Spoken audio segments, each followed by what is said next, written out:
Thank you for joining us this evening here on Facebook Live. My name is Lisa Peters and I will be your host. If you've joined us, please say hi from wherever you are watching us tonight. I can see some names coming up: Michelle, Heather, Stacey, Shannon. I'm so happy you've joined.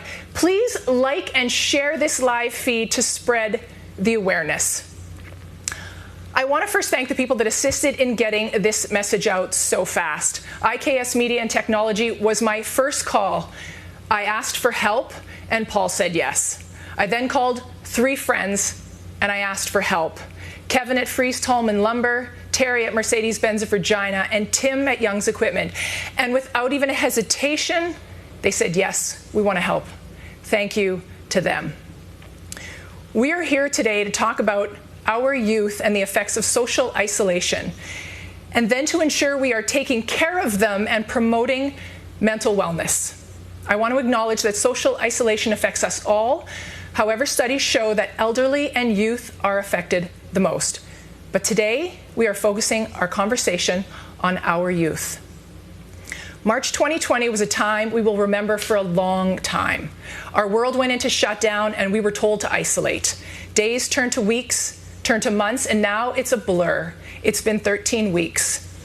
Humans are social beings. For most children and adolescents, school is the most important social arena, followed by friends and other social activities. And for some children, school and friends is an escape from a dysfunctional home.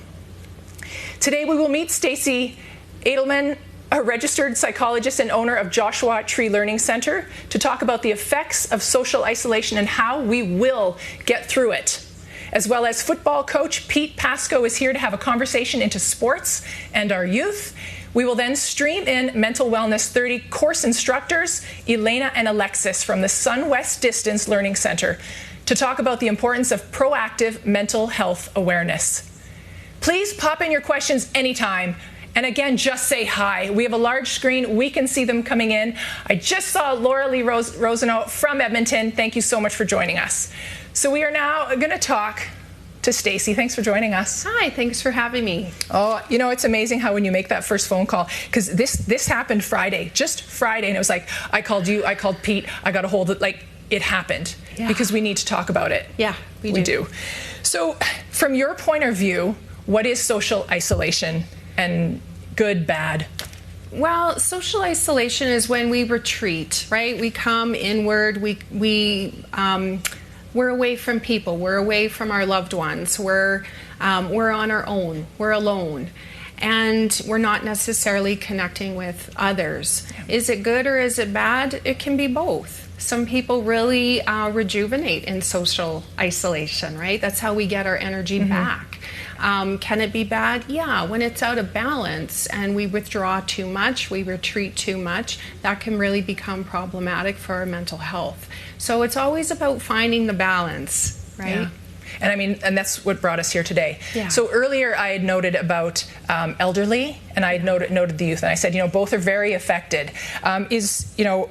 Is one more affected than the both? Did I make the statement right? Because we are all affected. We're all affected, that's for sure. And I think what makes youth and the elderly stand out a little bit more is the stage of brain development that they're at, right? And we do know that mental health is connected to our physical health. We do know with the elderly, particularly when there's a lot of social isolation, that can lead to dementia, which leads to increased heart risk. And so heart problems. So I mean, one leads to the other. Our brains and our bodies are connected. With youth, the brains in adolescent are really growing rapidly at that time, and our brain is wired for social connection. So neurons that fire together wire together. There's all kinds of connections and things that are happening in the brain as we grow and learn and develop, and that occurs with social interaction with our peers, with our mentors, our teachers, our families. So it's really, really an important time in terms of brain development for those two particular age groups. Wow. I think of, in my mind, this is a forced isolation, and there are going to be consequences, I think. And maybe you can just explain, are there consequences of we're being forced to isolate for our youth? Well, and I think, the way it happened very fast. And then we saw this real gradual unfolding. This, like you said, it started off with a week and it turned into 2 weeks. And we saw these gradual repercussions. It was kind of like this prolonged grief, this prolonged kind of a trauma that occurred that we were constantly having to readjust to, which makes it really, really difficult and really challenging. It's very capable, we are all very capable of working through that and adjusting to that and dealing with that. But it was a sudden change and then this just gradual process of grieving in that perspective. I think, in reading, because I tried to do a lot of reading on this, and I did the best I could, but it seems like loneliness was already an epidemic. This is nothing new. Loneliness and depression, it just seems to be so much more elevated right now.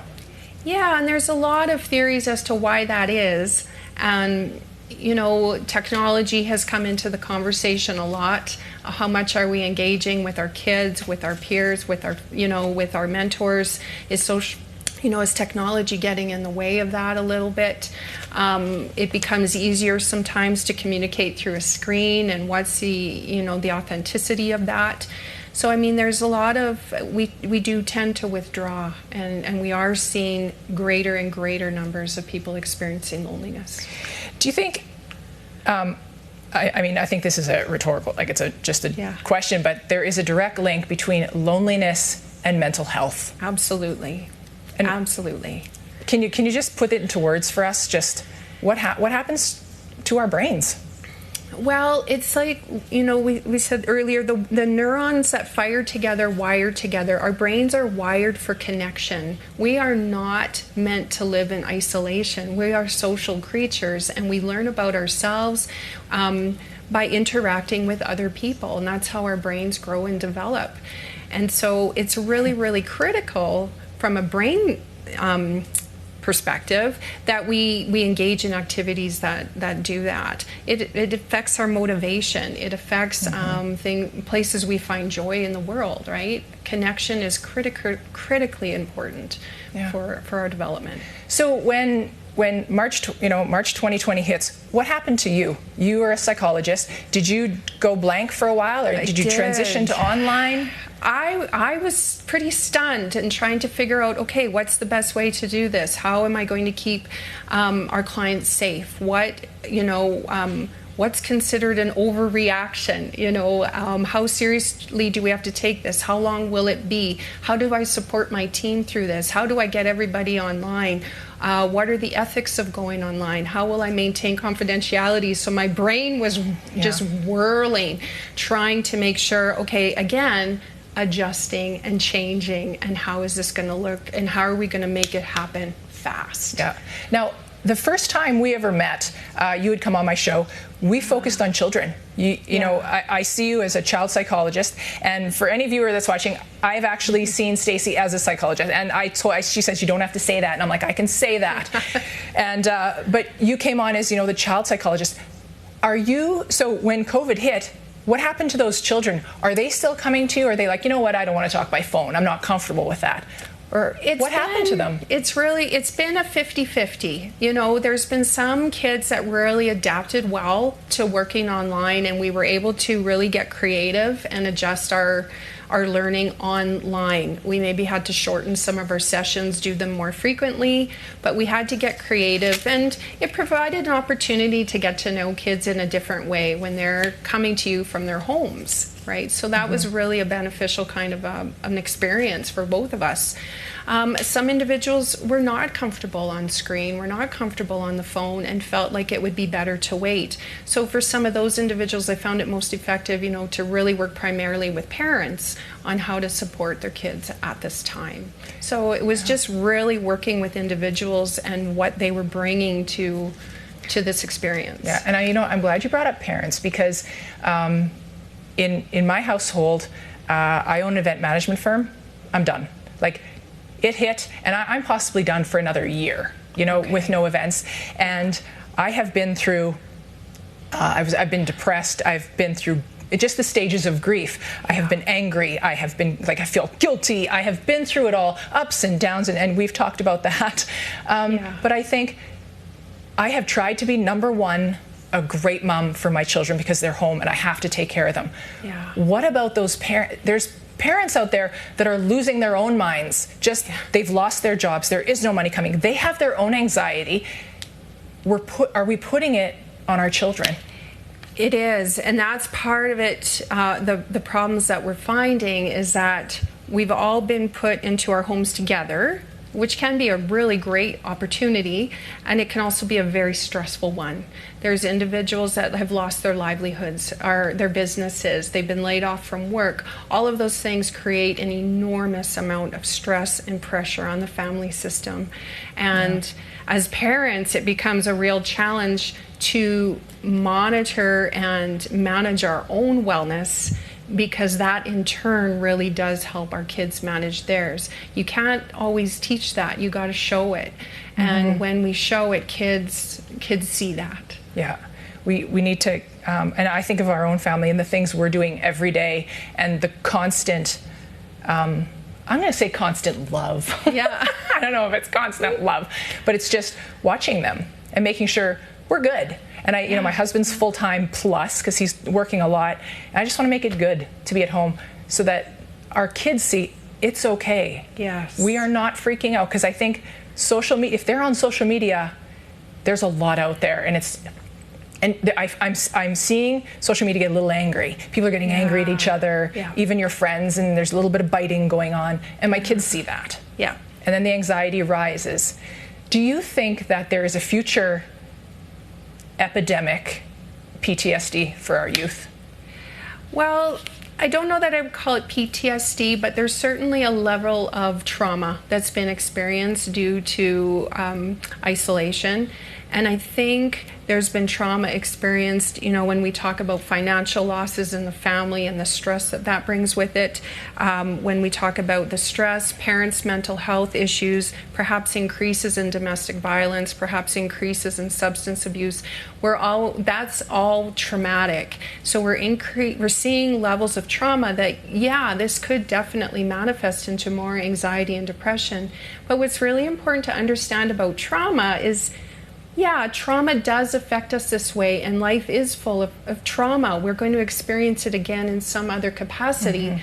What we really need to think about is how we respond to trauma or how we don't respond to trauma. And that's what tends to get us into trouble, is how do we react? How do we cope with the traumas that are presented to us in our lifetime? It's very possible to cope with trauma and move forward in a really healthy way. So that sounds doable. Yeah. It sounds tough. It is tough. And, do people get help? This is the first step, having the conversation. Do we have conversations with our kids? What are they? Do you know what? And I think we have to give ourselves permission to mess it up. Okay. We're going to mess it up. I know I've messed up conversations and with my family. We're going to mess it up, and trauma is going to affect us in different kinds of ways, but as long as we're reflective and we take that time to think our way through it and nurture and connect, we can work through it. And so first of all, it's going to be messy. We're going to mess up. Give yourself some grace with that. Secondly, I think there's lots of different ways to work through it, and we got to come to it. There's no one right way. We all bring different stories to the table. Our families are all so different. This mental health is not black and white. Mental health is gray, and we got to get used to gray, and we got to adapt and work with this on the fly. Yep. And we're not always going to get it right. Yep. Change is inevitable. Yeah. We have a question here from Angie Hicks. Thank you, Angie. Stacey, should we be concerned if our child doesn't want to go outside much? So much time on the screen worries me. Any suggestions? Yeah, that's a struggle. There's one of the perfect questions of balance, right? Is how do we balance that out? And it's really challenging right now because that is our kids' connection. Yeah. We have to get used to the idea that they will probably be on social media and video games more than usual. That's where they're connecting with their friends. Angie, if you're watching, what are they doing on social? What are they doing with their screen time? And I think of my child watches YouTube. He used to watch how to do better stick moves, basketball, some really, and I'd always like, what are you doing on the screen time? And I would get angry, but then I realized yesterday he's playing a brain game. Yeah. And you're right, he's connecting. No, if Angie can answer that question, but yeah. And I think again, it has to become a balance. They can't get absorbed into that world because it can also cause some challenges, that's for sure. There's a lot of unhealthy things on social media that we certainly need to monitor. Kids do need to get outside. They need that fresh air. I don't care if you're just sitting on the step or mowing the lawn, something just to kind of blast of fresh air is healthy. It's really necessary. So I think it's critical we enforce some of those rules as much as we can, but again, it's the balance. What are they doing on tech? Are they safe? And is it within reason for your family's household? Yeah. So Angie says he's playing games, watching videos, and also texting with his friends. Yeah. So texting with friends, that's their way of connecting with each other right now. Yeah. And I think we have to, when I was young, I was in my mom and dad's bedroom on the phone, looking for that privacy to talk. Right? So it's just a different generation. The technology is not going away. They're going to connect that way. But there do have to be limits. Kids have to be engaged with the world around them, not just on their device. Yeah, and I think sometimes leadership at the house starts up here. Yeah. And if I don't get off I work all day and then I'm on my device, no. I need to get outside. They need to see. Yes. I got to take some responsibility here as a parent and come with me. Let's go outside. Let's go sit and spit seeds. Let's let's go for a walk. But yeah. So what are some things that our youth can do to fight loneliness? Like actual things. What are some tangible things you can tell us and our viewers? to fight the loneliness? Yeah. Well, it's finding different ways to connect. And you know what? Teens do want to connect with their families. Right? We kind of get this idea sometimes that they don't, that they want to be alone, and they certainly do. They're looking for autonomy and independence, but encouraging them to connect with family members as much as possible, and extended family, that's important. Taking small risks socially, right? Reaching out to somebody that maybe you haven't reached out to before, and getting used to feeling the discomfort of that.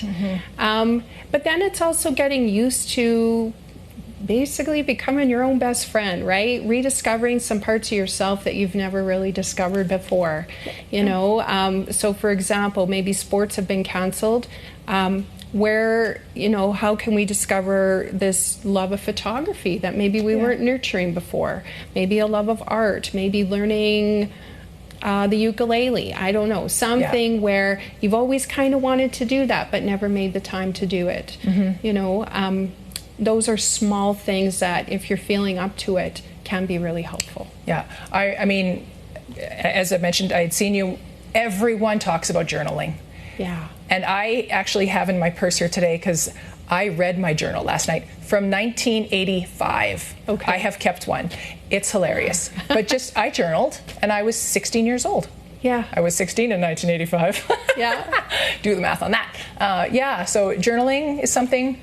Oh, I love journaling. Yeah. I'm a huge, huge advocate of journaling. And for some reason, the brain perceives your thoughts and feelings differently when it sees it on the page. When you see it looking back at you, the brain looks at it differently. So an example is when I go into work, for example, and I have a million things to do, once I write them down, I'm thinking, oh, well, that'll take me 10 minutes. But in our brains, that becomes so big.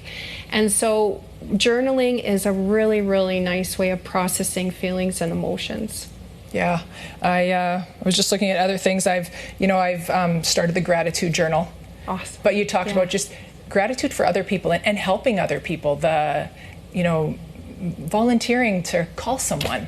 Yeah. How are you doing? Instead of always thinking about ourselves or the youth. But we have to do it as adults to teach our children. Yes, is a big thing. Exactly. Yeah.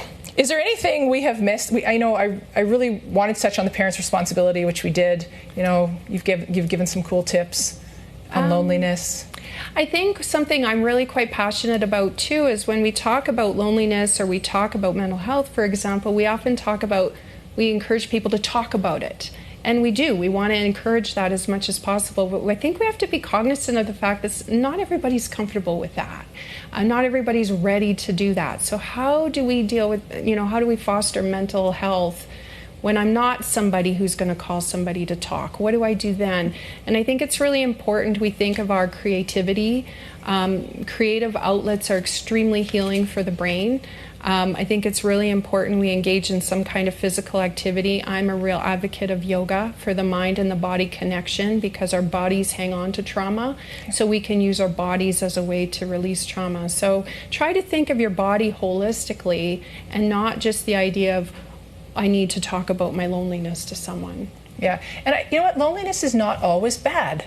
No. I think we're putting such a negative spin on it, but there are introverted people there and there are extroverted people. And I think the introverted are going, woohoo! I think we're starting to get, we need to get out, but... Yeah, I can definitely relate to that. I quite enjoy my alone time and feel very refreshed after being alone. Loneliness can, isolation, being alone doesn't have to be such a negative thing. For others, it's not a good thing, and we have to be cognizant of that. But being bored is great because it forces you to think outside the box and do, think differently. Yeah. Shannon Patton just sent us a message. I think it is also important for us to have family time where we all get off the phones and talk, and more importantly, listen to each other. Absolutely. I tried to get my kids doing crossword puzzles. My husband and I do crossword puzzles every night, which we hated in the beginning. Yes. And now we do one every day, and every once in a while we'll just yell it to our son, hey, what's the Roman god for, whatever, I don't know, whatever's in, and he'll yell it out. Yeah. So that's about the close he'll get. So before we leave and head over to Pete. Yes. if people are still having problems and they're, you know, they're seeing our son, our daughter has really disconnected, and there's some deep sadness, there's some deep loneliness, depression. They don't know how to bring them out. We've got numbers that will pop up, Kids Help Phone. We've got some numbers that you can call, websites you can go to, but just calling you. Yes, reach out to somebody. At any time, even if you see them starting to slide, right? We don't have to wait till we crash in order to get help. Try to get it right away. I think it's always even just a good habit. I always say, try to catch yourself at this point on the hill before you get to the bottom. But reach out, even if your adolescent doesn't want help. Parents, go in, you need help, because this is traumatic for parents. This is really challenging on a family unit. And sometimes just by supporting parents, supporting siblings, supporting families has an indirect effect on supporting the adolescent as well. So reach out regardless, and let's start working together. And I always say, let's get eyes on it. Let's get our doctor involved. Let's get our, you know, counselors involved. Let's get our family involved, brothers, sisters, friends. We need to create a net. Yeah. Well, thank you, Stacey, for joining us. You are going to stay here. Okay. We are going to take a quick break, and we're going to come back with Pete Paczko. He is a local football coach. We're going to talk about sports, and we're going to talk about some incidents that have happened recently and what we're doing about it. So stay with us. Some numbers are going to come up on Kids Help Phone and some other websites that you can call for help. So take a look at those, and we'll see you in a couple minutes.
Now like to bring Pete Paczko into the conversation.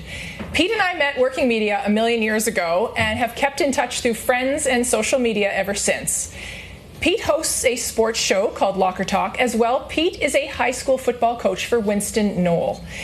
Pete and I touched base yesterday, and we struggled at a place to start this conversation, because right now Pete and I are feeling that our youth are possibly the unknown casualties of COVID-19. So, Pete, thank you for joining this conversation, and I love your shirt, Winston Knoll. Thank you. Thanks for having me, Lisa. So how are you doing? I'd love to say I'm happy to be here, but I'd be so much happier if this conversation wasn't necessary, but unfortunately it is. Yeah. In my case, we lost, and I lost a player that I coached as his position coach at the end of January. And I spoke to his family. They're okay with me mentioning Dayton's name, and I was floored by that. But I mean, I think it's a common reaction when something like that happens, even among people who know the person well. Well, this is terrible. Something needs to be done. What can we do? Why did we miss the signs? What were the signs? And then we go on with life. Yeah.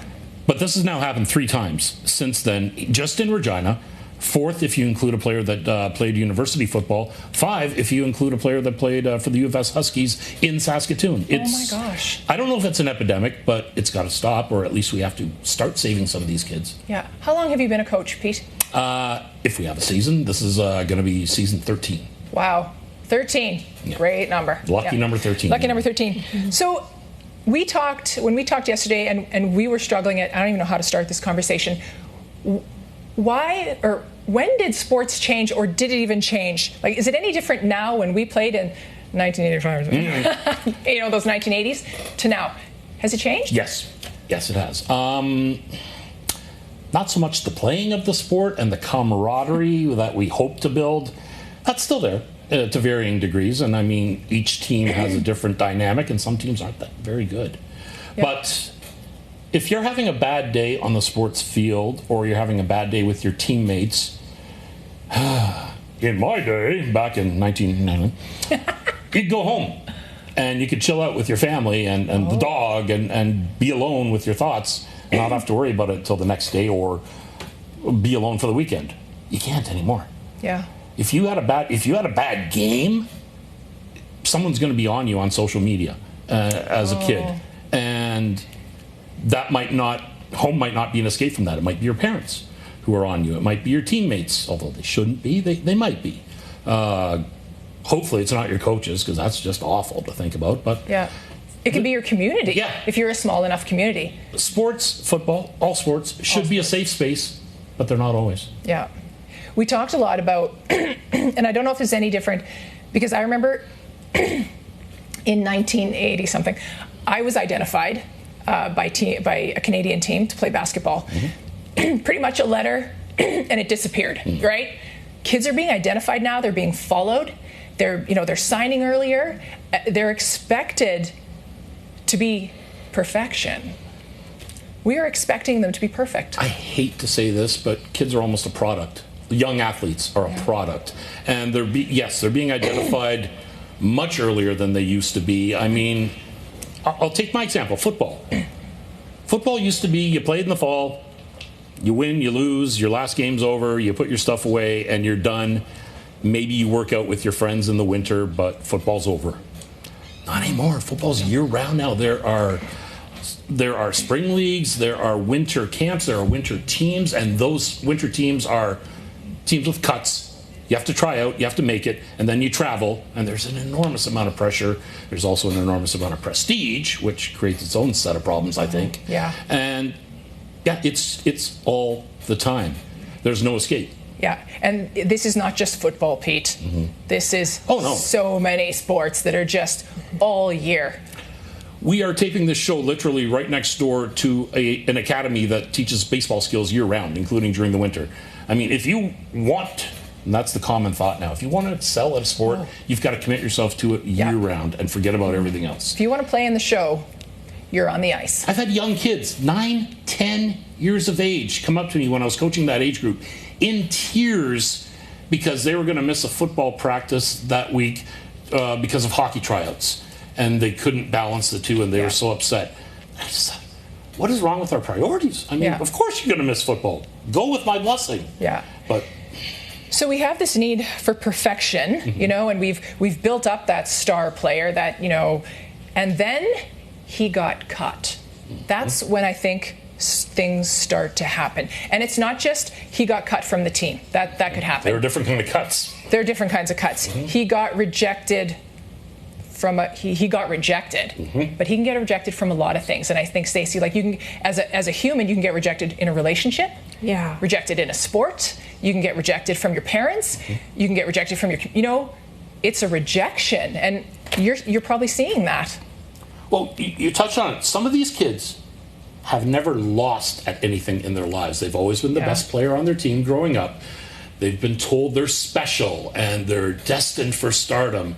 And then something happens that derails that train of thought, they have no idea how to cope with it because they've never had any sort of unpleasant experience in their life. And are we doing a disservice by putting our kids on a pedestal like that through sports? Yeah, I'd say we are. Yeah, and I think if I'm thinking correctly, and anyone can jump in, COVID-19 is a rejection. We've cut them off. You are not playing football. You are not in any kid. You are not in the concert this year. You are not going. Your graduation is canceled. We're rejected. Is that a form of rejection? I think it's a form of grief and loss for sure. Yeah. And I think for a lot of kids, sport is their coping mechanism when they can go and have that release, that motivation, that excitement that sport gives them. And they've lost that. They've lost that outlet, that creative outlet perhaps, that helps them cope. I think that's definitely a grief. Things that we've been looking forward to, that's again part of that prolonged grief, that loss, and how do we adjust? Yeah. And Pete, I mean, when you're playing on a football team, a hockey team, you got your friends. And when something happens, you turn to your friends in the locker rooms and the conversations and the nicknames and you don't have that. You're alone. Oh, you're adrift. I mean, for some of these kids, I've coached at a couple of inner city schools. Sport was their family. Sport was it. They had no family sport. Their parents never came to a game. Nobody that they knew would ever come watch them. But they had their bros on the football team. They had... Bras. It's bruh. See, I'm a little older than you. I've got last year's terminology. But yeah, and I mean, what do they do when that's gone? Yeah. Yeah. Angie just texted in, aren't some parents part of the problem putting this pressure on their kids? There's no mystery about it yet. They absolutely are. I've dealt with those parents who expect their kid to be the best. And sometimes their kid just isn't. Yeah. But even if they are, they're really good, but they're pushed so hard by the parent that kid ends up quitting the sport because there's no joy in it for them. Yeah. And so that's a whole other dynamic. Okay, well, I'm torn. I like the sport, but I hate what the sport does to me as a person. I need to quit. Yeah. I think of all the kids out there, and as you're just speaking, I'm thinking of all the hockey teams, all the football teams, and how is it affecting you as a coach? Because I think of you're here today because you put something out on social media because you are just you're scared of what's going on, and that's how we connected. And I think as a coach, we can do something. I mean, I was a coach, not to the elite level, but as a coach, I just think, how are you doing? You put this out, and I believe you had a former player contact you and said, Coach, I need help. That's what this is about. This is a player who, I coached a couple of years growing up, and he had a tremendous high school career. He went on to play junior football, was a star at that level, got a couple of concussions. Suddenly, he's not able to perform at the level he was. Then his head starts playing tricks with him. I'm not qualified to speak medically as to what the concussions did to him, but he said he's been in and out of the hospital for the past year with depressive symptoms, and he's finding his way out of it. He's seeing some light now, but he was in a very dark place. And I thought I had done a pretty good job of keeping in touch with this young man. I had no clue. Wow. I was floored when he told me this. I find it amazing. I wonder if you were the first person he reached out to. Has he talked to his parents? Maybe not. As Angie says, they're putting too much pressure on their kids. They can't talk to them. Who are they talking to if they're not talking to the coaches? They're not talking to the parents. They're friends. You look like you're going to jump in. I do. Yes. This is such a big, there's our coaches, our teachers, our parents, our friends, our mentors, our community groups, our leaders are just so critical in identifying and supporting our youth. And when those things have been shut down, we've taken away the very people that might help us identify those kids that are in fact at risk. Wow. And so I think that's one of the biggest things that I've seen in one of my fears with things shutting down the way I have. And I do think coaches, are often a go-to person when kids need help, for sure. One thing I realized when all this happened, I like to think of myself as a fairly smart coach, one who connects well with his players. I don't have the tools and I don't have the knowledge to properly assess what's going on in a player's head. Yeah. And thankfully, Shannon from CMHA here in Regina reached out and provided some information on some programming that they offer. And I've passed that on to our head coach, recommending strongly that we look into it because, again, Dayton, the player that I coach, I was his physician coach. I was with him a minimum of 2 hours a day, every day, all fall, and I had no clue he was hurting. Wow. And I spent as much time talking to these kids about their lives as I do about football, just because it's about way more than just the sport. So I need some tools. I need some mechanisms to help me understand what's happening with these kids and help me identify a kid that might be struggling so that I can point them in the direction of getting some help. Yeah. Shannon, thank you so much. And the two programs she was talking about are Talk Today and Safe Talk, so you can look those up. She has jumped in here. For some, unfortunately, their self-worth is based on their performances on the team. When they don't have a good game, their self-worth deteriorates, then cycles the feelings of have to work harder, faster, better, and the cycle begins. Yeah. Thank you, Shannon. That's a great comment. Especially depending on the sport. I mean, football's a team sport. We win and lose as a team. At least that's what we preach. But there are some players who are more important to the team's success than others.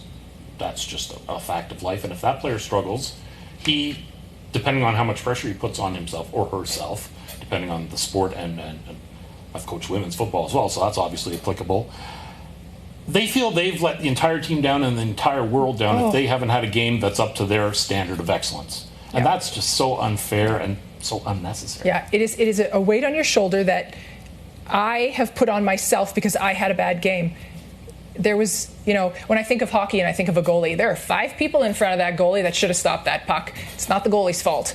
I was a goalie, and I remember taking on that pain. Dayton would come to me on the sidelines of games, and he was only in grade 9 last year, so he wasn't supposed to play at all, but he was so good that he got more playing time than he was entitled to. And he'd come to me and say, I can do more. I can help the team. And I just say, look around. We're not that good. Your time will come. Don't worry about it. You're not the reason we're losing here today. Wow. Pete. We talked yesterday a little bit about drinking, and, we laughed about it because there was drinking in high school when we were there. Right now with COVID, just saying the lineups at Sarcan are really long, I heard. People were drinking a lot, and I think our young were drinking a lot. Is there anything we can do? I mean, that's going to affect them. That brings on a depression. It does. And I'm not an addictions counselor. That's not my area of competency.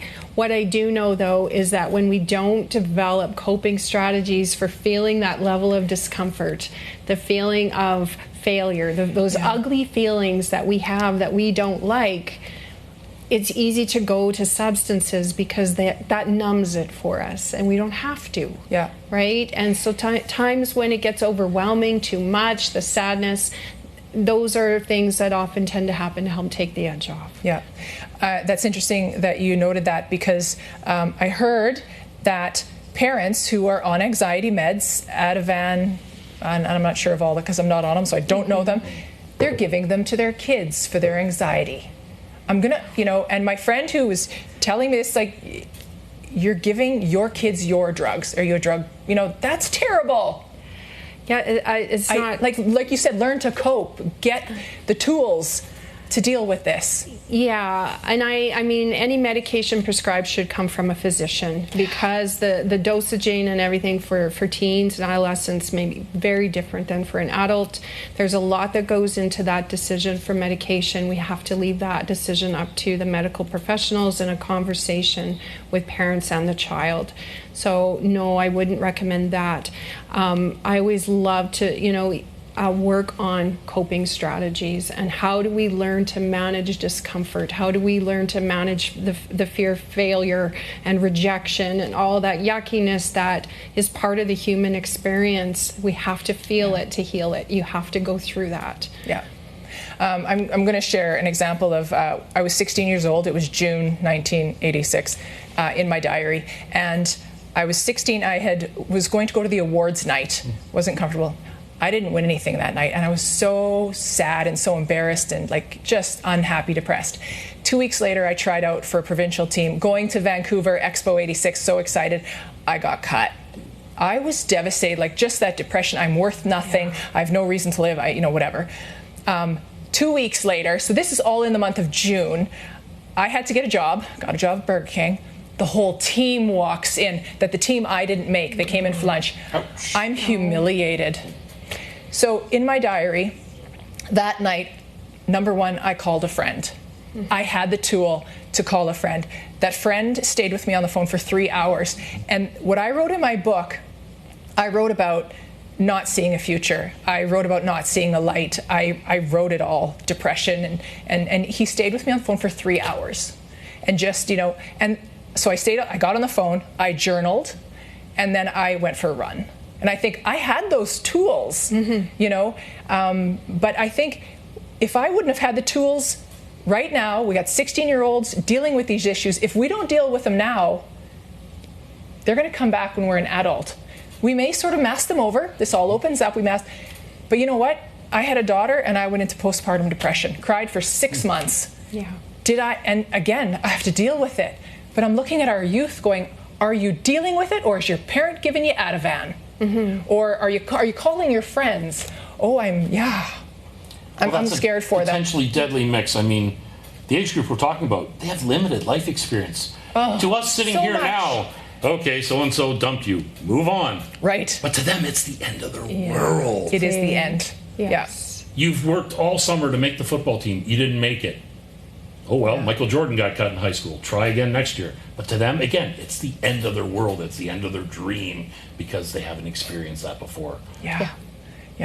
I want to thank both of you joining us right here. We are now, we're going to take a quick break, but then we are coming back with Elaina and Alexa, gosh, I'm just, we're going to come back and we're going to talk about a program that they are teaching in Saskatchewan area. So stay with us. Don't leave us because we have some solutions. So stay with us.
So it has become clear that it's important to take care of our mental health in ourselves and in our youth, and especially during times of decreased social interactions. Here to talk about caring for our mental health in our youth are course creators of Mental Wellness 30 for the SunWest Distance Learning Centre. Please welcome Elaina Guilmette, if I got that right, and Alexis Epp. Thank you for joining us. Both of you ladies. Yes. For having us. So how are you, Elaina, doing in this time of isolation? I'm actually doing really well right now. I'm one of the fortunate teachers that works at SunWest Distance Learning Centre, and I'm an online teacher. So the transition of taking my laptop home rather than the fact that I got to with students and still be involved in their lives and that they engaged with us, that helped a lot. Just helped me feel that we were staying connected and feel like we still are part of it. Yeah. You're breaking up a little bit, but I want to ask you about, I'm sure you've been following the conversation with Stacey and Pete. Can you tell us a little bit about your Mental Wellness 30 course? What does it include? So Mental Wellness 30 is a grade 12 credit in the area of mental wellness. And what it does is it gives the coping tools and the skills and the resiliency pieces that we've actually talked about all night. So a lot of my course is based on journaling. There's ways that it's journal, that's journal, thoughts journal, or journal. I use a lot of experiences, real life stories that struggled with mental illness as a way to help them identify their strengths, their skills, and how they can cope through difficult times. Because as we know with mental health, it's on a continuum. And as we saw with COVID, I mean, nobody really expected this to happen. And, you know, I feel like some of my students have some of those skills now that they need to kind of push themselves through this. And one of those ways is a big focus on the wellness wheel. And I ask students to engage in each area of the domain, the social, the intellectual, the spiritual, the mental, and the physical. And they have to spend so many hours in the domains doing different activities. And, you know, it's strange how many kids don't actually know those tools or those skills. And they have to look for me for advice on, you know, how do I build my emotional domain? How do I build my spiritual domain? And from there, I help them identify things that they can do to improve their wellness. And like I said, it's, you know, it's art, it's calling a grandparent, it's making a supper for your family, it's playing with Play-Doh, it's going for a walk, it's spending time in nature. There's so many things out there that we can do to take care of ourselves during this time. And I know for myself that when I'm not taking care of myself, that's when my mental health begins to decline. And I'm trying to teach kids that look at yourself, look at your strengths, use your strengths to pull up the challenges that are coming up in your life and work to overcome those barriers. I think we're always looking for the big answer, something really big, not as simple as self-care. Take care of yourself, go for a walk, journal, as we talked about earlier with Stacey. You know, it's small things we need to do. Tell us a little bit about, how did you start this class? Where did this come from? Because I think you're the only one in Saskatchewan doing this. Well, right now we're the only one that has it online, but we have we've shared the resource now with a few teachers around Saskatchewan, and our goal is to share it with more teachers and empower more teachers so that these conversations can start happening in the classroom. And each teacher that, you know, we do involve in this pilot, they will get the resource so that we can reduce that teacher anxiety of getting a new curriculum. But the way it all started was at the DLC. A lot of students that take the course, that come to the DLC, they live all over, you know, rural Saskatchewan, where maybe the electives are minimal to take. They also are, you know, in isolated areas where maybe they don't have certain classes to take. Some are adults that just are coming back to get a grade 12 credit or an adult 12. And as a teacher that was just teaching exercise science and teaching life transitions, there started to become a pattern of kids that were starting to really want to talk about mental health. And, you know, I feel that we try to talk about mental health, but we don't talk about the proactive ways of mental health so much. And that was kind of the idea that, you know, and that we would start to look at building a course like this for our online students because there was a need for it. And along the way, one of my students was Alexis Epp. and she was in my exercise science class. And Alexis was this absolutely brilliant student. And she would submit incredible work. But she would fall off the tracks every so often, and I wouldn't be able to get a hold of her, and she wouldn't submit assignments for a while. And I didn't really understand what was going on with her. And so one day she called me up, and she actually called me from the Dubé Center in Saskatchewan.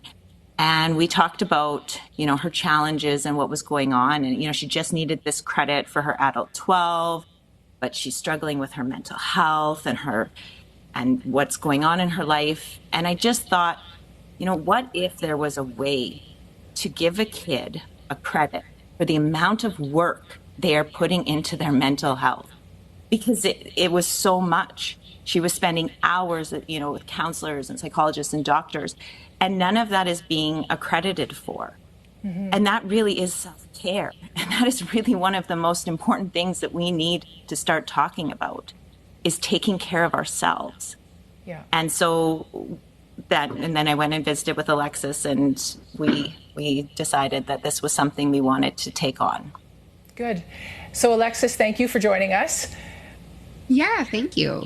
And now, after we hear how wonderful you are, you've been involved in building this program. And I think what's great is you've been there, you have done it. You know what works, I think, in the system. Would you say that? Yeah, I know what works, and I think more importantly, I know what doesn't work. Okay. And what has worked for you? I think a lot of people are watching, and I'm seeing messages go off and saying, all parents, thank you, Claire, all parents should be watching this, and grandparents. People are looking, because I know the course you just finished, an amazing amount of children stayed in that online course, which, that was crazy good. But the other one, it doesn't start till September. So what were some of the things that worked for you? It was really hard for me to find any resources going through the system, as we like to call it. I was diagnosed with depression, among some other things, when I was 15. And when I went to my parents, I kind of just said, how do I deal with this? Like, what do I do? And they said, pretty much, we don't know. With our generation, it wasn't talked about, so they didn't know how to handle it. So I had to do a lot of searching by myself, and that was kind of dangerous with the internet. It can become a deep hole very fast. So like Elaina said, I went to numerous counselors, psychologists, doctors, and then finally ended up in the Dubé Center and actually received something called ECT, which is electroconvulsive therapy. And that made a world of difference, but still to this day, I have my ups and downs.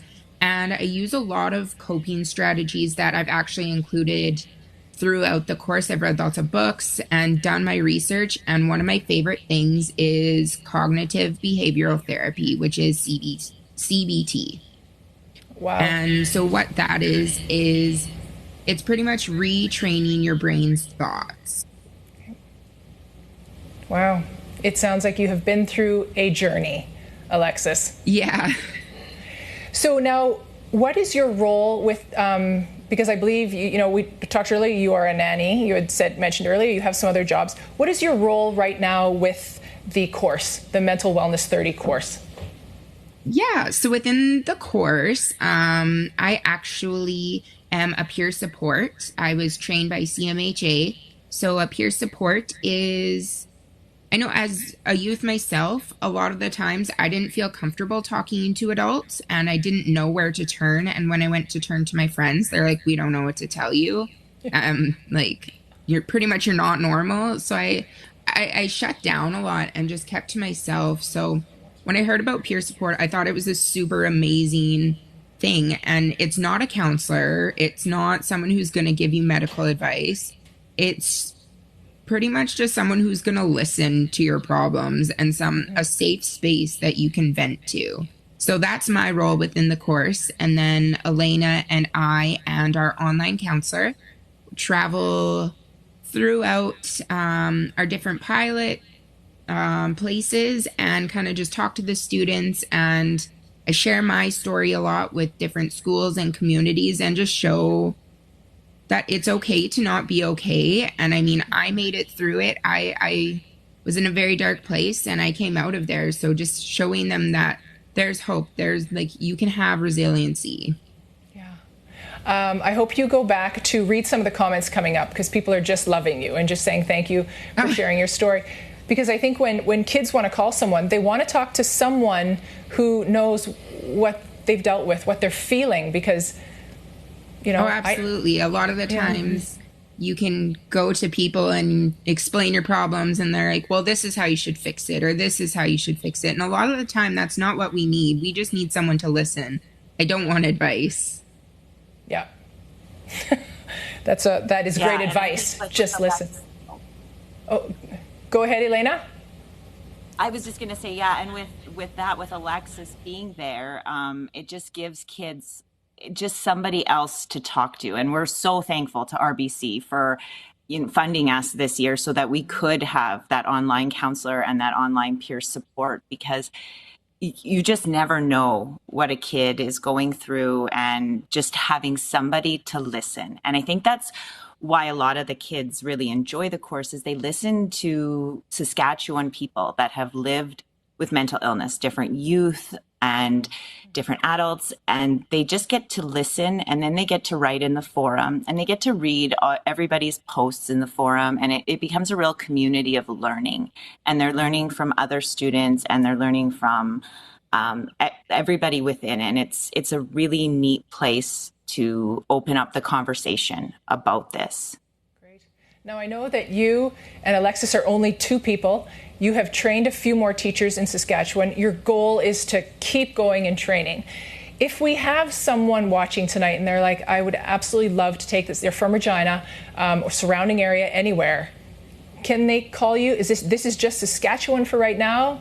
You know, who can call you? It's just Saskatchewan for right now. We're having conversations with Alberta and Manitoba on hopefully adopting the curriculum at some point so that we could open it up to kids from Manitoba and Alberta and BC, and eventually hopefully get across Canada would be, a dream of mine, but that takes a long time. But yeah, they can just sign up at the SunWest Distance Learning Centre, and we would love to have them. We're hoping to actually get one of our pilot schools to be in Regina next year.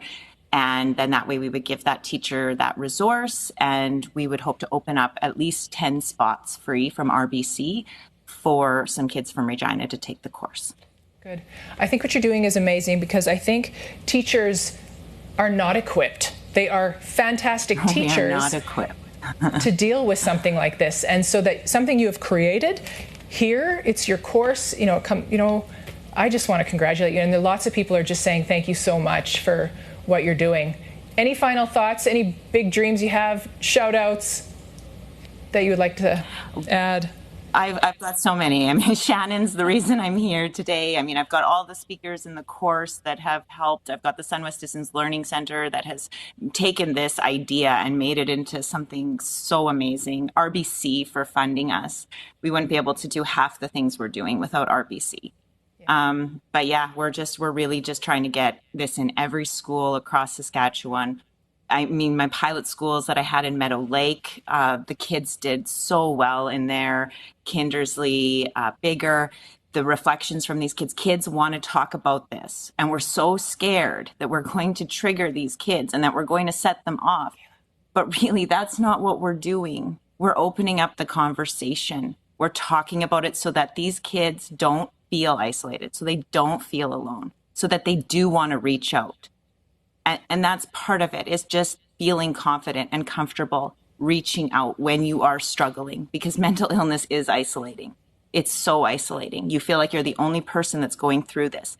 And when these kids hear these stories from other kids and other people that have gone through mental health challenges, it changes them. It changes them. They become less judgmental. They become more empathetic, and they realize that they are not alone. And I've had numerous students tell me, I feel like I'm not alone anymore. Good. Thank you both for joining us and the wonderful work you're doing. Lots of comments, coming up that we'd like to see this in elementary schools. We'd like to see this in adults. Just so much more. So thank you for everything you do. And we've worked on the middle years wellness module. So we're working on the middle years. We've developed the parental resource as well for the parents. And we're figuring out ways that we can get these same resiliency skills out to everybody. So we're in the progress of it. Good. All right. Thank you so much for joining us. I appreciate it. Thank you. Right, thank you, Alexis. All right. Well, I want to thank everyone for joining us joining us live on Facebook. And I want to thank our sponsors for making this possible. To discuss the effects of social isolation and our youth is hard. I want to thank Stacey Adelman, and of course, Pete is sitting over there. He was listening. This is an incredibly heavy subject, but we have started the conversation. I am hoping that we have made a difference to someone watching. And to our youth, you have experienced a loss. You had your playoffs, your one-act plays, your choir trips, your dance recitals, your graduation, and so much more taken away. You've experienced a loss, and I wonder if anyone has addressed your grief. If you find yourself struggling with loneliness, depression, fear of your future, rejection, and you can't pull yourself out, it is important to reach out for help. Talk to your parents. Talk to your best friend's parents. Call a friend, call a teacher, call a coach. Call a crisis line. While it's normal to feel afraid and lonely at a time like this, you've got to remember that you are enough. Now, I don't know everything about you, but I was once you, and what I know is that you are enough. You are not about how many friends or followers you have on social media. You are not about what you wear or what you drive. You are not your test scores, and you are not a label. You are smart. You are strong. You are beautiful. You are kind. You are brave, you are enough, and you always will be. Change is inevitable. It is part of life, and you might struggle with your story today, but you are not alone. We all fight our story at some point. So I'm going to stand with you, and I'm going to say, I am enough. But if I stand, I'm out. So I want to stand here in my heart with you, and I want you to say it with me. I am enough. Say it with me. I am enough. I am enough. We are, and that is enough. Thank you.